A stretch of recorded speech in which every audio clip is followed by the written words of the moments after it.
चाहे खुद का एनालिसिस करना हो या किसी गवर्नमेंट का एनालिसिस करना हो, कंपनी का एनालिसिस करना हो, संस्था का एनालिसिस करना हो, किसी का भी करना हो, शॉर्ट एनालिसिस करना पड़ेगा। ये शॉर्ट है क्या बोला? सबसे पहले फुल फॉर्म जान लो शॉर्ट का। एस से होता है स्ट्रेंथ, डब्ल्यू से वीकनेस, ओ से अपॉर्चुनिटीज, टी से थ्रेट। तो स्ट्रेंथ, वीकनेस, अपॉर्चुनिटीज, थ्रेट, ये चार चीजें होती, चारों को आप डिटेल में समझेंगे। तो सबसे पहले तो हम इसको समझेंगे, एनालिसिस को समझेंगे, उसके बाद हम समझेंगे कि स्ट्रेंथ वीकनेस आती कहाँ से है, अपॉर्चुनिटीज और थ्रेट्स आते कहाँ से, और लास्ट में किसी कंपनी में इसका कैसे उपयोग कर सकते हैं। चलिए स्टार्ट करते हैं लेक्चर को।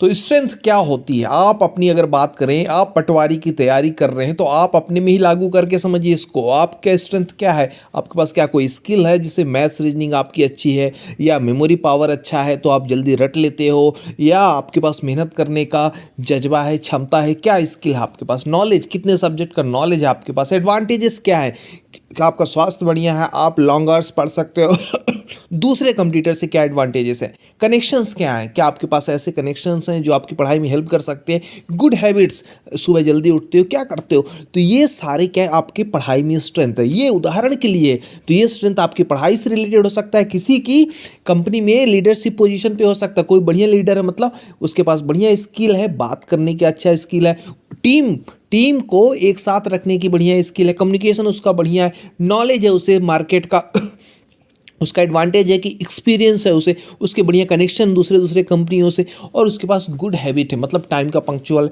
तो कहीं भी लगाइए, अगर किसी भी व्यक्ति पे लगाइए, संस्था पे लगाइए, ये स्ट्रेंथ लग जाते हैं। उसी तरह वीकनेस देखिए, skills you need to improve, ऐसी स्किल्स जिस पे आपको अभी काम करना है, अभी स्किल्स वो आई नहीं है, बहुत सारी चीज़ें आपको सीखनी, वो सब वीकनेस में आ जाएगा।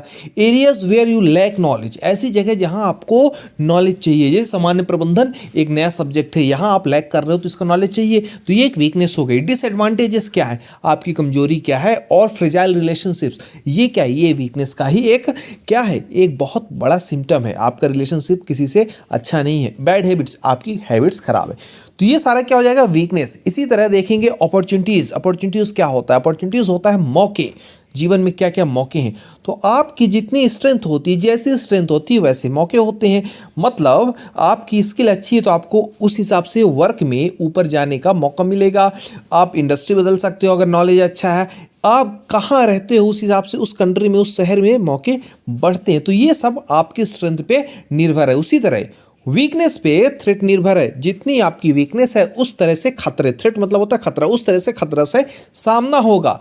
स्किल अच्छी नहीं है तो हो सकता है आपकी जॉब ही चली जाए, तो ये एक खतरा हो गया। नॉलेज अच्छा नहीं तो आपको प्रमोशन रुक जाए। तो इंडस्ट्री, कंट्री जहां भी रहते हो तो आपके जो वीकनेस है उसके हिसाब से आपके थ्रेट हो जाते हैं मित्रों। अब हम देखेंगे ये शॉर्ट कहाँ से आते हैं। तो स्ट्रेंथ और वीकनेस की बात करें तो ये हमारे अंदर ही है, इंटरनल ओरिजिन है इसका। जी हाँ, आपके अंदर स्ट्रेंथ भी है, आपके अंदर वीकनेस भी है। जो मजबूती है या कमजोरी है उसका केंद्र बिंदु आप ही हैं, उसके स्रोत आप ही हैं। लेकिन जब मौके और खतरे की बात करें, अपॉर्चुनिटीज़ और थ्रेट की बात करें, तो ये वातावरण में है।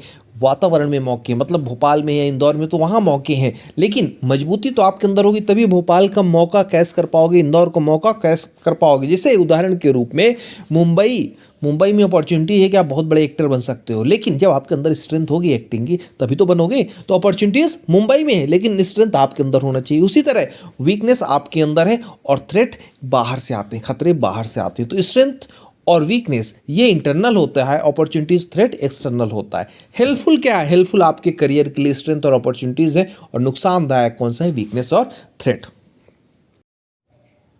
चलिए अब इसको एक कंपनी में लागू करके समझते हैं। किसी कंपनी का स्ट्रेंथ, वीकनेस, अपॉर्चुनिटीज और थ्रेट एनालिसिस जब करेंगे या शॉर्ट एनालिसिस करेंगे तो क्या करेंगे, स्ट्रेंथ का एनालिसिस अगर करना है तो आपको करना पड़ेगा things your company does well.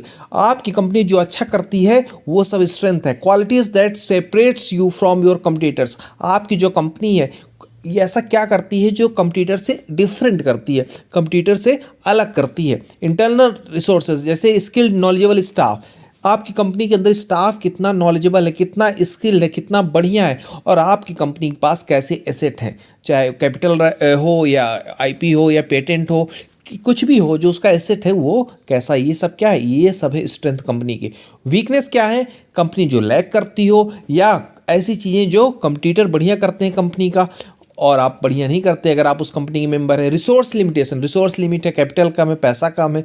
Unclear unique selling proposition, एक यूएसपी होता है कोई चीज़ बेचने का, अगर आपकी कंपनी के पास वो नहीं है तो फिर कहीं ना कहीं आप वीकनेस के दायरे में हो। अब देखिए अपॉर्चुनिटीज़ कैसे करते हैं कंपनी का। Undeserved market for specific product, ये एक तरह से अपॉर्चुनिटीज़ है। ऐसा अनडिजर्व मार्केट स्पेसिफिक प्रोडक्ट के लिए जो बहुत डिजर्विंग नहीं है किसी स्पेसिफिक प्रोडक्ट के लिए, लेकिन वो अपॉर्चुनिटीज़ के रूप में उपयोग किया जा सकता है। कैसे? जैसे मान लीजिए अफ्रीका में कोई जूता नहीं पहनता, एक कहानी भी बनी है इस पे, अफ्रीका पे एक देश जहाँ कोई जूता नहीं पहनता। अब दो आदमी गए वहाँ पे, तो एक गया एक सेल्समैन और बॉस को बताया कि सर वहाँ कोई जूता पहनता ही नहीं, आपका जूता बिकेगा कैसे? नहीं बिकेगा जूता, वो अनडिजर्विंग प्लेस है, वहाँ जूता कोई पहनता ही नहीं, कौन खरीदेगा, यहाँ कंपनी मत लगाओ। दूसरा कहता है भैया वहाँ तो कोई जूता नहीं पहनता, मतलब पूरा मार्केट खाली, सबको हम जूते पहना सकते हैं, कोई कंपटीटर ही नहीं, पूरा पूरा मार्केट खाली है। तो उसी चीज़ को देखने का दो नज़रिया है, ग्लास चाहे आधा खाली कह सकते हो या आधा भरा, उसी को बोलते हैं undeserved markets for specific products.